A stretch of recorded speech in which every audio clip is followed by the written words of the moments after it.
We're talking education this morning in our financial slot, and it's a known fact that to educate your child today would cost in the region of R500,000. So kids, the best thing you can do for dads on Christmas Day is run away.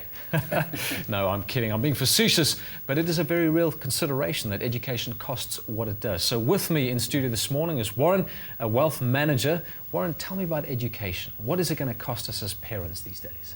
I think the crucial part of education, Mike, is the fact that for us, for our children to be competitive in an ever-shrinking job market, ever-shrinking competitive environment or increasing competitive environment, you've got to have a decent education of at least a post-grad for when your child gets into the job market. So the education side is crucial. Currently, varsity is going to cost you 30 grand a year. That's X the costs of sporting and other sort of extramural activities. I assume that's outside of residence? Absolutely, okay. Absolutely. And then so if you work that forward, in 18 years' time, you're going to need that R500,000 to send your child to varsity. At least, ouch. Yeah. So give me an indication of how I can prepare for that or save for that, because if I start now, it's not going to be as painful if I start in 5 years' time. Not so. Yeah. Look, if you do it as early as possible, it works out a lot more cost effective to be able to budget and plan. So you're looking at about 960 Rand a month over an 18-year period. Wow. Escalating that with 10% will get you to that R500,000 mark. The problem with delay is you wait 5 years and that jumps to 1,800 Rand a month for 13 years. With still a 10% escalation. So just getting practical on that one, you're suggesting that parents today have a 1-year-old child start putting away £1,000 a month for their education alone. That's correct. Wow. Yeah. No, it is. And for my 8 kids? 10,000. 3 kids, yeah.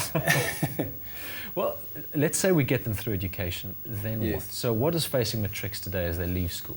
Well, I think the challenge for them is a lot of them are starting to get into the job market a lot later. They're taking things like a gap year and trying to find themselves, gone are the days where you're working for a company for 60 years.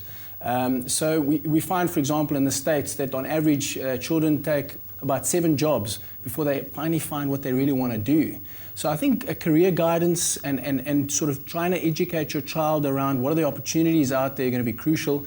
And then the typical portfolio lifestyle is going to be something for the future, where people are using their skills and their talents and their abilities to maybe work 3 or 4 jobs. I think if you want to be practical when you're doing your gap year, go and be a waiter, learn what it means to serve, jump into a telemarketing firm and learn how to use a telephone.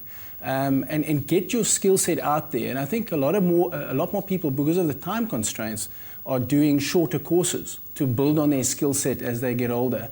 And then just be able to get that experience, which is, as you know, something that you can't buy off the shelf, is that experience. Absolutely. I mean, I know of a guy who studied medicine, practiced as a doctor, went into entertainment medicine, then into business consulting, then ran a company for a number of years and is back in television, And my mom wants to know when I'm going to get a real job, settle down. And his name's not Michael, by any chance. No, not that guy, But what do parents do in that situation? And let's wrap up with this one. So I agree with you wholeheartedly. It's about my skill set. It's about playing to my strengths and applying those strengths in any number of jobs. But you still need an education. So what does my son or daughter study one day if they're not sure what they're going to do?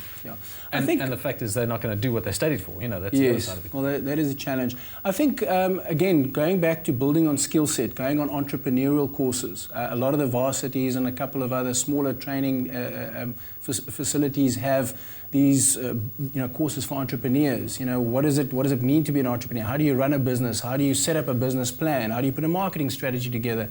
And I think building all those skill sets is going to have the entrepreneur, as we know, we saw in the Sunday Times yesterday, all the billionaires, most of them are entrepreneurs. And that's where the money is to be had, when you use your skill set to be able to get out there and actually build value and create value for yourself. Warren, thank you very, very much. It's a pleasure, Mike.